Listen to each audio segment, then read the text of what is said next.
জনগণের মৌলিক অধিকার, ন্যায়পরায়ণতা ও জাতীয় নিরাপত্তার স্বার্থে এই দাবিগুলো আমরা পেশ করছি। বাস্তবায়ন হবে দেশের আলোকিত ভবিষ্যতের জন্য কল্যাণকর জুলাই বিপ্লবের আকাঙ্ক্ষা বাস্তবায়ন এবং সরকারের প্রতিশ্রুতির প্রতিফলন। আর দেশ ও জাতির স্বার্থে এই দাবিগুলিকে গুরুত্বের সাথে বিবেচনা করবে এবং এগুলোর বাস্তবায়নে যথাযথ পদক্ষেপ গ্রহণ করবে। সনদের আইনি ভিত্তি প্রদান।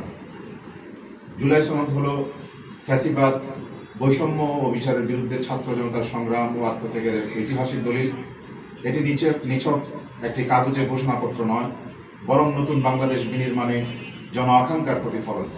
তাই আমরা দাবি করি, অবিলম্বে জুলাই সনদকে আইনি ভিত্তি দিয়ে এর যথার্থ বাস্তবায়ন করা হোক এবং এই সনদের ভিত্তিতেই নির্বাচন করা হোক, অন্যথায় নির্বাচন গ্রহণযোগ্য হবে না বলে আমরা মনে করি। সাংবিধানিক আদেশ ও গণভোটের প্রস্তাব করছি।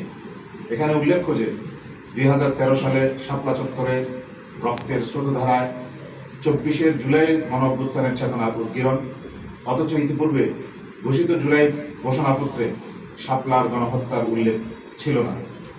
এর ঐতিহাসিক দায় আমরা মনে করি মাননীয় প্রধান উপদেষ্টা ডক্টর মোহাম্মদ ইউনূস এবং বর্তমান অন্তর্বর্তীকালীন সরকারকেই নিতে হবে। সুতরাং জুলাই ঘোষণাপত্রের মতোই জুলাই সনদও যেন কাগজে এবং অকার্যকর না হয়ে যায়, সেই ব্যাপারে যথাযথ পদক্ষেপ গ্রহণ করতে হবে। সর্বোপরি আমরা জুলাই সনদের ভিত্তিতে ত্রয়োদশ জাতীয় সংসদ নির্বাচনের দাবি জানাই। আওয়ামী দোসর ও আধিপত্যবাদী ভারতীয় এজেন্ট, জাতীয় পার্টি এবং 14 দলের রাজনৈতিক কার্যক্রম নিষিদ্ধ করা। প্রমাণ হয়েছে যে জাতীয় পার্টি ও 14 দল এদেশে ভারতীয় আধিপত্যবাদের এজেন্ট এবং আওয়ামী লীগের দোসর। তারা ঘাপটি মেরে থেকে 24 ঐতিহাসিক গণ অভ্যুত্থানকে ব্যর্থ করার জন্য বহুমুখী ষড়যন্ত্র করছে। তারা ফ্যাসিবাদী শাসনের 16 বছর ভারতীয় এজেন্ডা স্বৈরাচারী হাসিনার সঙ্গ দিয়েছে, ভারতীয় এজেন্ডা বাস্তবায়নে স্বৈরাচারী শেখ হাসিনার সঙ্গ দিয়েছে। এমত অবস্থায় এখন আবার এদের ঘাড়ে ভর করে পলাতক আওয়ামী লীগকে পুনর্বাসন করতে দেশি বিদেশি চক্রান্ত শুরু হয়েছে। এমত অবস্থায় ফ্যাসিবাদের প্রধান সহযোগী জাতীয় পার্টি সহ আওয়ামী দোসরদের রাজনৈতিক কার্যক্রম অবিলম্বে নিষিদ্ধ ঘোষণা করতে হবে। জুলাই ও শাপলা সহ সকল গণহত্যায় দায়ী এবং দুর্নীতিবাজদের বিচার নিশ্চিত করা।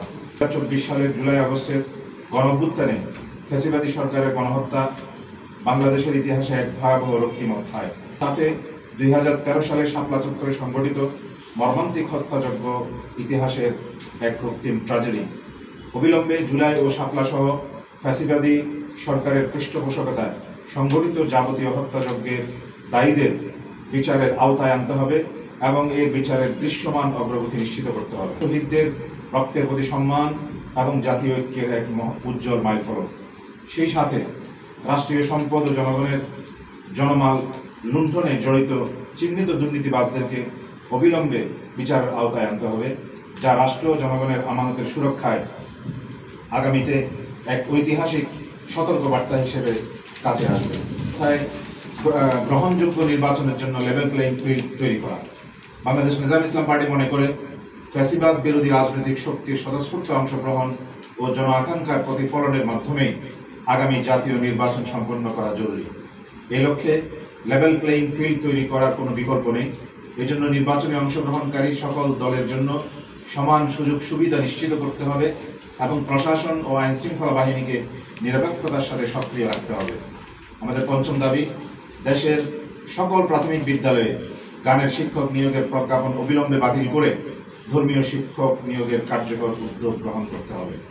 উপরোক্ত এই দাবিগুলি আদায়ে আমাদের পার্টির পক্ষ থেকে আমরা নিম্নলিখিত কর্মসূচি আমরা ঘোষণা করছি। আমাদের কর্মসূচি 3টা কর্মসূচি। প্রথম কর্মসূচি হচ্ছে আগামী 18 সেপ্টেম্বর বৃহস্পতিবার ঢাকায় বিক্ষোভ অনুষ্ঠিত হবে এবং এর পরের দিন 19 সেপ্টেম্বর জুমাবার বাংলাদেশের বিভাগীয় মহানগরগুলিতে বিক্ষোভ অনুষ্ঠিত হবে এবং এরপর 26 সেপ্টেম্বর দেশব্যাপী সকল জেলা এবং উপজেলায় বিক্ষোভ অনুষ্ঠিত হবে।